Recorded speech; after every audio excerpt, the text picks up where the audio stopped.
Paragraph 3. Those who, with God's help, have welcomed Christ's call and freely responded to it, are urged on by love of Christ to proclaim the good news everywhere in the world. This treasure received from the apostles has been faithfully guarded by their successors.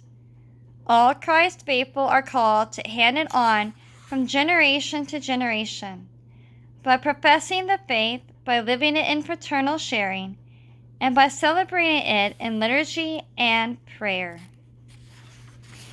And the reflection on this, first, when it says that all of this stuff has been faithfully guarded by their successors, the successors is referring to the church's leadership, the magisterium, in particular the Holy Father, the Pope. And all of that the treasure is, all the good news is, we have contained in the scriptures. And the Catechism of the Catholic Church is a storehouse of all the doctrines, all the beliefs of the Catholic faith. And so when it is referring to this treasure that's been passed down, it's referring to all of that stuff that we read within this Catholic Catechism and what we find in the Holy Scriptures. Because some things Jesus said that I have much more to tell you, but the Holy Spirit who will come after me, He will enlighten you further. And that's the reason we have the Catholic Catechism.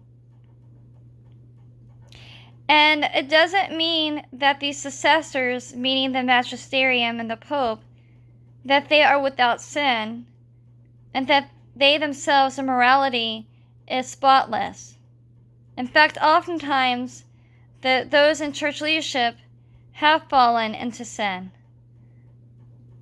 But it says here that this is faithfully guarded by the successors, meaning when it comes to matters of faith, when it comes to matters of what God has passed down to us, the church is infallible. And the Holy Father, in particular, bears the seat, the keys that can reveal through the Holy Spirit coming through him, what is the heart of God the Father, and what is indeed infallible. And we read here, and we know this to be true as well, because Jesus said that the church will never fail, that the gates of hell shall not prevail over the church. And so we can trust that what has been passed down into the church through faith, when it comes to matters of faith and doctrine, dogma, those things are faithfully guarded, and they are the treasure that Christ gave us.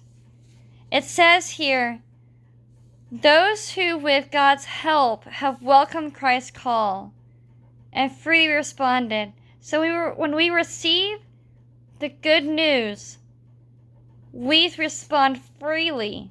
This is a gift, and we respond freely with love. It is love that urges us on to proclaim the good news.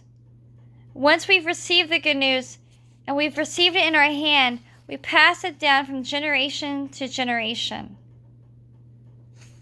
That is our call. We pass it down through the profession of our faith, particularly through the Apostolic Creed or the Nicene Creed, by living it in fraternal sharing, meaning that we assemble together, we share the faith together. We are not islands. We need one another to share the faith with. And celebrating it in liturgy and prayer. Praying for one another, coming together to worship together. This is our call. This is our mission.